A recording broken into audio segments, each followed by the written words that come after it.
శశిధర్ ఆనంద్ ఇంటి ముందు జరుగుతున్న తతంగాన్ని చూస్తూ నిలుచున్నాడు. ఆనంద్తో కొద్దిపాటి పరిచయమే అతనిది. ఆ రోజు ఉదయం తండ్రి ఫోన్ చేసి తన కజిన్ కొడుకు ఆనంద్ భార్య మాధవి ఉరిపెట్టుకుని చనిపోయిందని వెళ్ళమని చెప్పాడు. తండ్రి మరీ చెప్పాడని భార్య యశోదతో కలిసి ఆనంద్ ఇంటికి వచ్చాడు. ఆనంద్ తల్లి తండ్రిలను చూసి ఎప్పుడో ఒకసారి చూసిన గుర్తుతో వాళ్ళ దగ్గరకు వెళ్ళాడు. ఆనంద్ ఇంజనీర్ అని తెలుసు. చనిపోయిన మాధవికి 30 ఏళ్లుంటాయేమో. ఏ కారణంతో ఇంత తీవ్ర నిర్ణయం తీసుకుందో తెలీదు. మనుషులు ఎందుకు ఇలాంటి నిర్ణయాలు తీసుకొని తమ జీవితాలను అంతం చేసుకుంటారో అర్థం కాలేదు అతనికి. అక్కడ ఉన్న వాళ్ళ మాటలను బట్టి వాళ్ళిద్దరికీ అసలు సఖ్యతే లేదని అనిపించింది అతనికి. ఎవరో తన మోకాలి మీద టచ్ చేసినట్టు అనిపిస్తే తల వంచి చూశాడు. చిన్ని పాప 2 ఏళ్లలోపు ఉంటుందేమో. తల ఎత్తి అతనికేసి చూస్తోంది. ఆ కళ్ళు నీరసంగా ఉన్నాయి. వంగి పాపని ఎత్తుకున్నాడు. ఏదో వాసన పాప దగ్గర. క్షణం అర్థమైంది అతనికి అదేంటో. యశో భార్యని నెమ్మదిగా పిలిచాడు. యశోద అతని చేతుల్లోని పాపని చూసి ఎవరు కళ్ళతోనే అడిగింది. తెలియదు, డైపర్ మార్చాలనుకుంటా అన్నాడు. పాపని చేతుల్లోకి తీసుకుంది. యశోద ఇళ్లల్లో పనిచేసే అమ్మాయిలా కనిపిస్తున్నా ఆమెని పాపకి డైపర్ మార్చాలమ్మా, ఎక్కడో చూపిస్తావా అని అడిగింది. ఆమె ఒక బెడ్రూమ్ వైపు చూపించి తల తిప్పుకుంది. తననెక్కడ మార్చమంటుందో అన్నట్టు. యశోదకి అన్నపిల్లల్ని అక్కపిల్లలకి అలాంటి పనులు చేసే అలవాటున్నది కనుక ఏమీ ఫీల్ అవ్వకుండా పాపని బాత్రూంలోకి తీసుకెళ్ళింది. ఎన్ని గంటలైందో డైపర్ మార్చి. ఆ గందరగోళంలో ఆ పాపని ఎవరూ పట్టించుకొని ఉండరని అనిపించి గీజర్ ఆన్ చెయ్యమని శశిధర్కి చెప్పి వేడి నీళ్లతో పాపకి స్నానం చేయించి శశిధర్ వెతికి పట్టుకున్న డైపర్ గౌను వేసింది. పాప నీరసంగా దీనంగా చూస్తోంది వాళ్ళిద్దరికేసి. మనసు కలిచినట్లయి యశో, పాపను నేనెత్తుకుంటాను, వెళ్ళి పాలు కలుపుగురా అంటూ అక్కడ నేల మీద దొర్లుతున్న 2 పాల బాటిల్స్ని చూపించాడు. పరిచయం లేని ఆ ఇంటి వంటింట్లోకి వెళ్ళి పాల బాటిల్స్ని బాయిల్ చేసి స్టవ్ మీదున్న పాలని కాగబెట్టి చల్లార్చి తీసుకువచ్చి పాపని ఒళ్ళో వేసుకుని తాగించింది. పాలు ఎంత ఆత్రంగా తాగిందంటే ఎన్ని గంటలైందో ఆ పాప పాలు తాగి. యశోద మొహం కేసి తదేకంగా చూస్తూ పాలు తాగింది పాప. తరువాత పాపని భుజం మీద వేసుకుని నుంచున్నాడు. శశిధర్ పాప అతని మెడ చుట్టూ తన ఎడమ చేత్తో చుట్టి నిస్త్రాణగా కళ్ళు మూసుకుంది. అతని భుజం మీద. గంట తరువాత ఒక నిశ్చయానికి వచ్చిన వాడిలా పాపని నెమ్మదిగా యశోదకిచ్చాడు. బయటకు వెళ్ళి పెద్ద వయసులో ఉన్న ఒక ఆవిడిని అడిగాడు. పాప ఎవరని.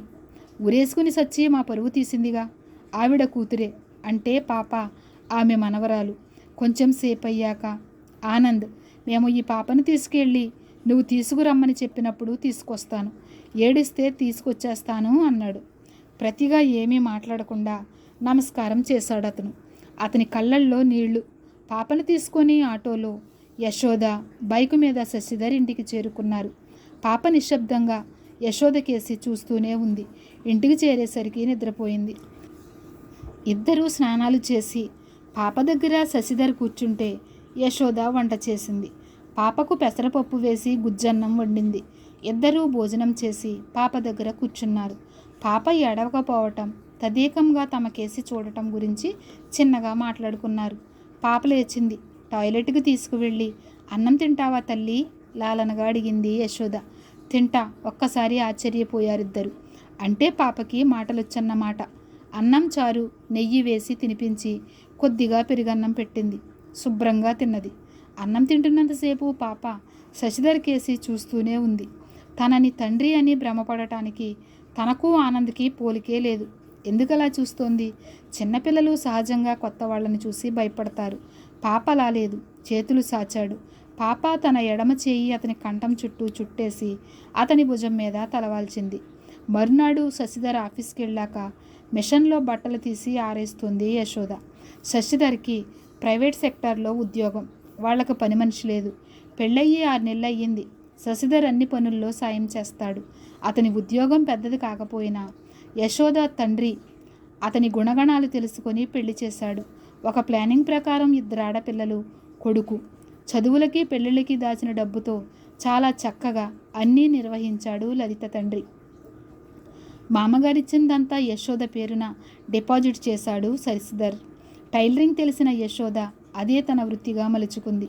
పడుకున్న పాప నెమ్మదిగా లేచి వచ్చి ఆమె కొంగు పట్టి లాగుతూ అమ్మ అని పిలిచింది. ఒక్క క్షణం బెత్తరపోయినా గబుక్కున పాపను ఎత్తుకొని ముద్దాడింది. ఆ రోజు చిన్న చిన్న మాటలు, పొట్టి వాక్యాలు చాలానే మాట్లాడింది పాప. 11వ రోజు పెద్ద కర్మకు శశిధరకు పిలుపు రాలేదు. పని ఒత్తిడిలో అతను దాని గురించి ఆలోచించలేదు. మరో 4 రోజుల తర్వాత ఆనందని కలిశాడు. పాప ఎలా ఉందని కూడా అడగకుండా ఒక్క 10 రోజులు పాపను చూడమని రిక్వెస్ట్ చేశాడు. ఏం మాట్లాడాలో తెలియని శశిధర్ ఇంటికి తిరిగి వచ్చి విషయం చెప్పాడు యశోదతో. పోనీలేండి, ఒక 10 రోజులేగా, ఎందుకు వచ్చిందో మన ఇంటికి, దేని గురించి గొడవ చేయకుండా హాయిగా ఇది తన ఇల్లే అన్నట్టు ఉంటుంది అన్నది యశోద. అదే నాకు ఆశ్చర్యంగా ఉంది. రాత్రులు గమనించావా? మెలకువ వస్తే నన్ను గట్టిగా పట్టుకొని పడుకుంటోంది. యశోద నవ్వింది. ఆ పాప కొత్త పాత లేకుండా ఉండటం ఇద్దరికీ ఆశ్చర్యంగానే ఉంది. పాపకి మనసులో ఏముందో చెప్పే వయసు లేదు. ఒక్కటి మాత్రం నిజం, తనని అమ్మ అని పిలుస్తుంది, కానీ శశిధర్ ఎవరు అని అడిగితే నవ్వుతుంది. అతను వచ్చే టైంకి గుమ్మం దగ్గర కూర్చుని వెయిట్ చేస్తుంది. మరో 10 రోజులు గడిచాయి. ఆనంద్ చెప్పిన గడువు అయిపోయింది. అంతకు ముందే పాపకి కొత్త గౌను, బిల్డింగ్ బ్లాక్స్ బొమ్మలు కొన్నారు. ఆ చిన్న అతిథిని ఉత్త చేతులతో పంపకూడదని. పాప సంతోషంగా ఆడుకుంటుంది వాటితో. ఆ రాత్రి యశోదతో చెప్పాడు. మర్నాడు పాప విషయం కనుక్కొని వస్తానని. మర్నాడు ఆఫీసుకు సెలవు పెట్టి ఆనంద్ ఇంటికి వెళ్ళాడు. కాలింగ్ బెల్ నొక్కాడు. ఎవరో ఒక కొత్త ఆయన తలుపు తెరిచాడు. ఎవరు కావాలంటూ లోపలికి రమ్మన్నాడు. వచ్చిన విషయం చెప్పాడు శశిధర్. ఆయన ఆశ్చర్యంగా అతని కేసి చూసి, అదేంటి, మీకు అసలు విషయం తెలీదా? అతని ఇల్లు మాకు అమ్మేసి యుఎస్ వెళ్ళిపోయాడు. గుండె గుబేలు మంది శశిధర్కి. అదేంటండి, వాళ్ళ పాప మా ఇంట్లో ఉంది. 10 రోజులు అన్నాడు, కానీ 20 రోజులు దాటింది. పోనీ ఫోన్ నెంబర్ ఉంటే ఇవ్వండి, అదురుతున్న గుండెలతో అడిగాడు. లేదండి, అతను తన వివరాలు ఏమీ చెప్పలేదు. యుఎస్ అన్నాడు. నిజానికి అతను అక్కడికి వెళ్ళాడో ఎక్కడికి వెళ్ళాడో కూడా తెలియదు. శశిధర్కి ఏమీ తోచలేదు. ఇంటికి వెళ్ళలేక పార్కులో కూలబడ్డాడు. తండ్రికి ఫోన్ చేసి విషయం చెప్పాడు. ఆయన కంగారు పడి ఆనంద్ పేరెంట్స్కి, అతని భార్య తరపు వాళ్ళకి ఫోన్ చేసి ఏ విషయం చెప్తానన్నాడు. ఆయన ఫోన్ కోసం ఎంతో టెన్షన్గా ఎదురు చూడసాగాడు శశిధర్. ఫోన్ మోగింది. తీశాడు. అవతల నుంచి కొత్త గొంతు. నా పేరు రాఘవరావు, నేను ఆనంద్ ఫాదర్ని. అలా అని చెప్పుకోవడానికి సిగ్గుపడుతున్నాను. ఇల్లు వాడి పేరు మీద మార్చే వరకు మాయమాటలు చెప్పి ఇలా దొంగతనంగా అమ్మేసి మోసం చేశాడు. మాకు ఒక్క పైసా ఇవ్వలేదు. మేము ఈ వయసులో ఆ పాప బాధ్యత తీసుకోలేము. నువ్వే ఏదన్నా అనాథ శరణాలయంలో చేర్చు. ఫోన్ కట్ అయ్యింది. ఆనంద్ భార్య వైపు వాళ్ళు కూడా ఆ పాప బాధ్యత తీసుకోవటానికి సిద్ధంగా లేరని తెలిసి హతాశుడయ్యాడు శశిధర్. ఆందోళన, టెన్షన్తో అతను ఆలోచన శక్తి కోల్పోయినట్లు కూర్చుండిపోయాడు. ఎప్పటికో తట్టింది తన కొలీగ్ అనిల్కి ఫోన్ చెయ్యాలని. అనిల్కి విషయమంతా వివరిస్తూ, నా ఆర్థిక పరిస్థితి మెరుగయ్యేంత వరకు పిల్లలొద్దనుకున్నాంరా. ఇప్పుడు నాకంతా అయోమయంగా ఉంది. మీ అన్న ఎస్ఐ అన్నావుగా అని అనిల్తో అన్నాడు. నువ్వు టెన్షన్ పడకు. వాళ్ళకి ఇలాంటి కేసెస్ తరచుగా వస్తూనే ఉంటాయి. ఇలాంటి పిల్లల్ని హోమ్స్లో చేరుస్తుంటారు. టెన్షన్ పడకు, నేను అన్నయ్యతో మాట్లాడతాను, సరేనా? తను రమ్మంటే ఒకసారి పాపని తీసుకుని వెళ్ళి పోలీస్ రిపోర్ట్ ఇద్దాం. శశిధర్ నెమ్మదిగా ఇంటికి వచ్చి కుర్చీలో కూర్చుని యశోదని పిలిచాడు. వాడిపోయిన మొహంతో ఉన్న శశిధర్ని చూసి ఏమైందంటూ అడిగింది ఆందోళనగా. ఆనంద్ ఇల్లమ్మేసి దేశం వదిలి పారిపోయాడు. ఎక్కడ ఉన్నది తెలియదు. పాప తాత తమకేమీ సంబంధం లేదు అన్నాడు. నిర్ఘాంతపోయింది యశోద. ఇప్పుడు ఎలాగా? కొంచెం మంచినీళ్ళు ఇచ్చి టీ పట్టుకురా యశో. అనిల్ పోలీస్ రిపోర్ట్ ఇద్దామన్నాడు అంటూ తల వెనక్కు వాల్చి కళ్ళు మూసుకున్నాడు అలసటగా. అక్కడే ఆడుకుంటున్న పాప లేచి శశిధర్ దగ్గరకు వచ్చింది. తన చిన్ని చిన్ని చేతులతో అతని మోకాళ్ళ మీద తడుతూ నాన్న నాన్న అని పిలవసాగింది. ఉలిక్కిపడి కళ్ళు తెరిచాడతను. మంచినీళ్లతో వచ్చిన యశోద అలాగే చూస్తుండిపోయింది. పాప మళ్ళీ మళ్ళీ పిలవసాగింది. యశోద చాలాసార్లు, నేను అమ్మనైతే ఆయనెవరు, మీ నాన్ననా, సరదాగా అడిగేది శశిధర్ని చూపించి. పాప నవ్వేది కానీ జవాబు చెప్పేది కాదు. చటుక్కున లేచి పాపని హృదయానికి హత్తుకున్నాడు. తాను ఎంత దుర్మార్గంగా ఆలోచించాడు. నిర్దయుడై దొంగలాగా పారిపోయాడు తండ్రి. తల్లి పసిదాన్ని ఎవరి మీద వదిలి వెళ్ళిందో తెలీదు. పుట్టింటికి వెళ్ళి మరీ ఉరిపెట్టుకుంది. ఈ ప్రపంచంలో కొంతమంది ఆడవాళ్ళు వివాహేతర సంబంధాల కోసం కన్నపిల్లలు అడ్డుగా ఉన్నారని చంపేస్తున్నారు. తాను చావటానికి నిశ్చయించుకొని పిల్లల్ని చంపి తాను ప్రాణం తీసుకుంటున్న తల్లులు ఎంతమందో ఈ దేశంలో. భార్య మీద అనుమానంతో పిల్లల్ని చంపే తండ్రులు అన్నీ క్షణికావేశాల్లో చేసేవే. తాను మాత్రం పాపను ఎలాగైనా వదిలించుకోవాలని ఉదయం నుంచి ఎన్ని రకాలుగా ఆలోచించలేదు. అభం శుభం తెలియని ఈ చిట్టి తల్లి రోజు ఆర్తిగా చూసే చూపుకి అర్థం ఇదా? అతని కళ్ళ వెంట ధారాపాతంగా కన్నీళ్లు. తల్లి, నువ్వెవరివమ్మా? చిన్నప్పుడే నన్ను వదిలి వెళ్ళిపోయిన నా అమ్మవా? పొరపాటున వాడింట్లో పుట్టి మళ్ళీ నీ కొడుకు దగ్గరికి వచ్చేసావా తల్లి? పాప తన చిన్ని చేతులతో అతని చెంపలు తడుముతూ అవును అన్నట్టుగా తలూపింది. పాప అమాయకత్వం అంతా ఆ అవును అనటంలోనే తెలిసిపోయింది వాళ్ళకి. తన వాళ్ళని ఎలా మర్చిపోయింది? అంత తక్కువ వ్యవధిలో తమని అమ్మా నాన్న అని పిలుస్తుందేమిటి?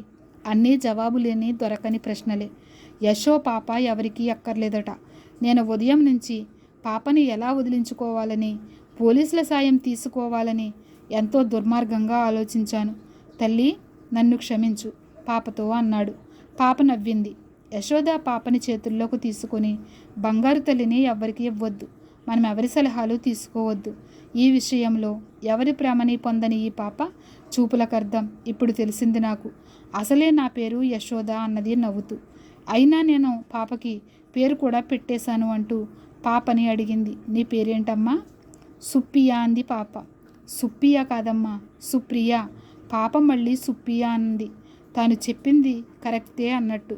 భార్యాభర్తలిద్దరూ గట్టిగా నవ్వుకున్నారు తేలుకపడిన మనసులతో. పాపని ఇద్దరూ ఒక్కటిగా హత్తుకున్నారు. కథ సమాప్తం. ఈ కథ మీకు నచ్చినట్లయితే లైక్ చేసి షేర్ చేయండి. సబ్స్క్రైబ్ చేయడం మాత్రం మర్చిపోవద్దు. ఉంటానండి.